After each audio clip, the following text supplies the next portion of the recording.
ramasse ces offrandes et nous remercions de tout cœur au nom du Seigneur. Nous nous permettons, avec mon collègue et moi-même, de demander au pasteur, M. Le Cossec, qui voyage dans le monde, je peux le dire, qui voyage dans le monde. Il a voyagé dans plus de 40 nations, non pas pour faire du tourisme, comme certains le font, et tant mieux pour eux, mais il voyage pour la cause de Dieu et pour le Seigneur Jésus. Si pendant quelques minutes, il pouvait nous dire quelques paroles que Dieu a mis sur son cœur. Merci, pasteur Le Cossec.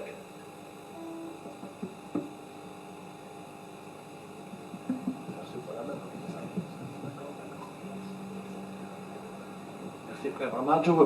Je vous salue, mon épouse Martine et moi-même, nous vous saluons dans le nom du Seigneur.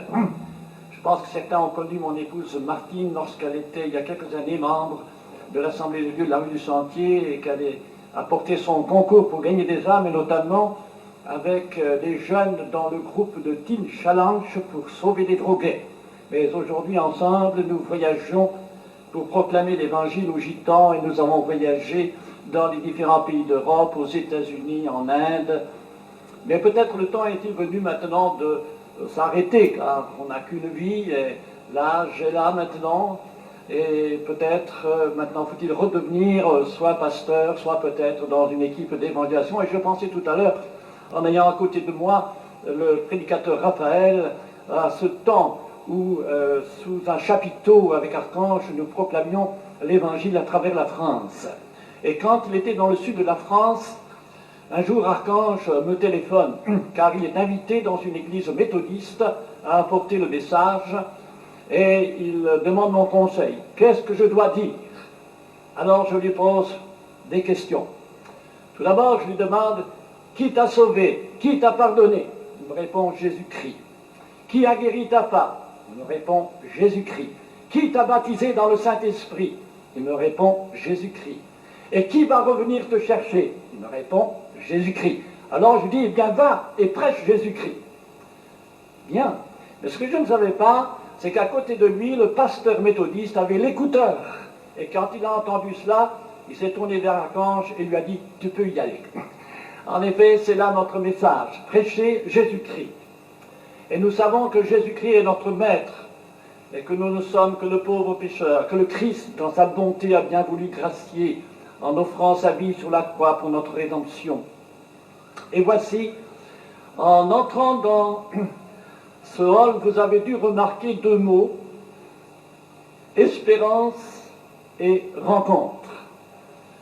Et ces deux mots, vous les trouvez dans la première épître aux Thessaloniciens, au chapitre 4, au verset 15. L'apôtre Paul dit aux disciples du Seigneur, aux chrétiens de Corinthe, aux chrétiens de Thessalonique, il leur dit, ne vous affligez pas comme ceux qui n'ont pas d'espérance. Mais nous qui croyons en Jésus-Christ, nous avons une espérance, l'espérance d'une rencontre, bientôt dans l'espace, avec Jésus-Christ.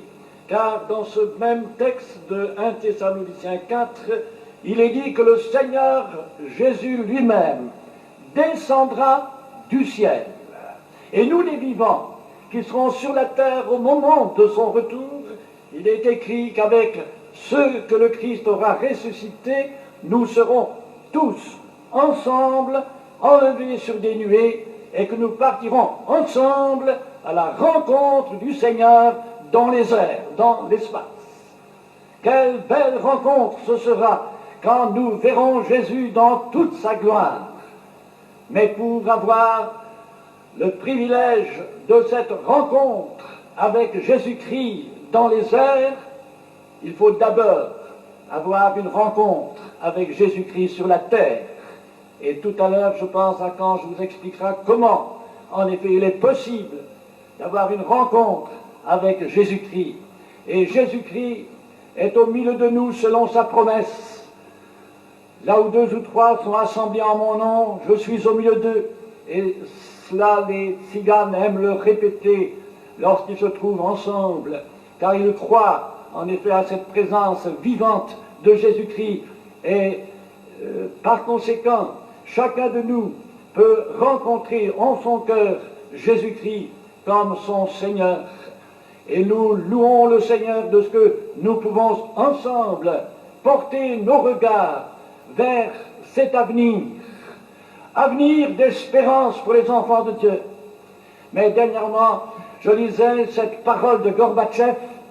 Il disait, et cela après la rencontre qui avait eu lieu, je crois, en Méditerranée avec Bush, le président des États-Unis, il disait, nous sommes tous embarqués sur le même navire, la planète Terre. Prenons garde de faire naufrage, car il n'y aura pas de seconde arche de Noé. Oh, bien sûr, il doit connaître l'histoire de Noé, puisque sa mère était orthodoxe, chrétienne, et le navire communiste a fait naufrage, c'est vrai. Et ce qui attend maintenant l'humanité, c'est le naufrage, en effet, dont il a parlé, le naufrage du navire Planète. Car dans ce même texte de 1 Thessaloniciens, au chapitre 5, il est dit que lorsque les hommes diront paix et sûreté, alors une ruine soudaine les surprendra. Le naufrage vient, et le Christ a dit que ce jour du naufrage s'étendra toute la planète, puisqu'il dit que ce jour, eh bien, sera sur tous les habitants qui sont à la surface de toute la terre. Parole du Christ dans l'évangile de Luc, chapitre 21.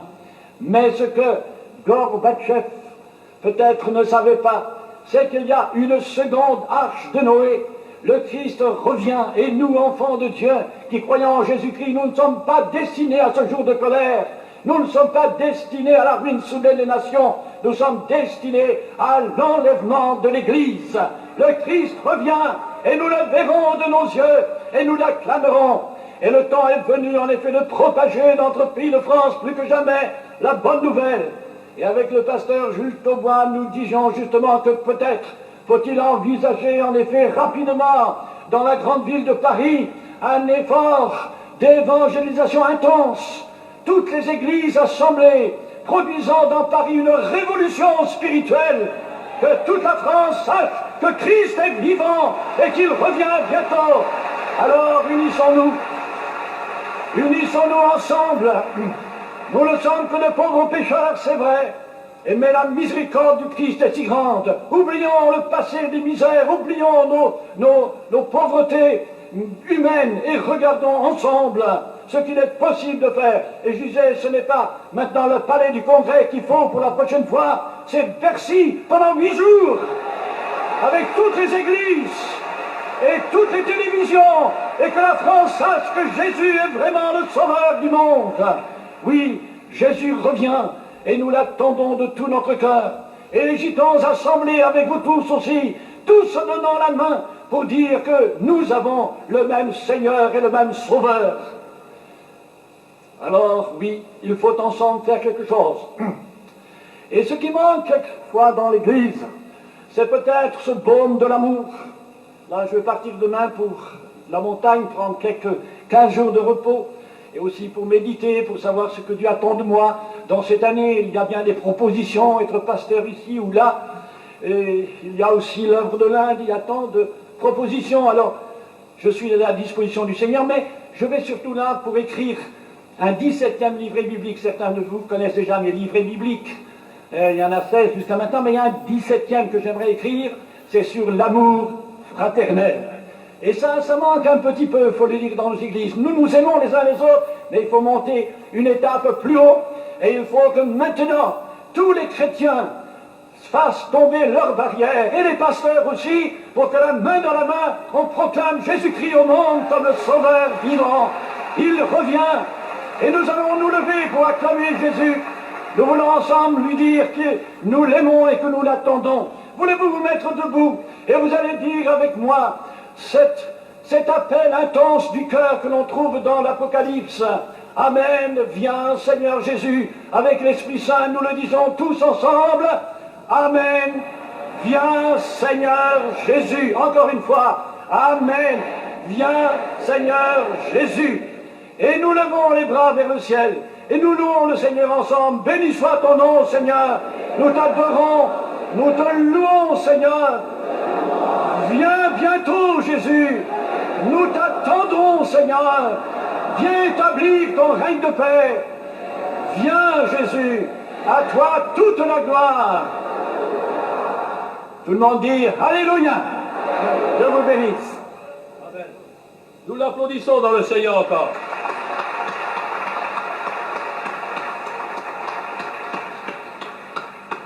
Ce que je peux vous dire, c'est que Monsieur Le Cossec, il n'est pas question pour nous de nous louer mutuellement, je l'ai bien expliqué ce matin, mais c'est un homme qui est attaché à la parole de Dieu et au Seigneur, bien sûr, au Seigneur Jésus et à Dieu, et c'est un homme qui a une grande expérience grâce au Seigneur, mais qui est fidèle et d'aplomb, n'est-ce pas, comme une colonne qui résiste à toutes les poussées, d'où qu'elles viennent.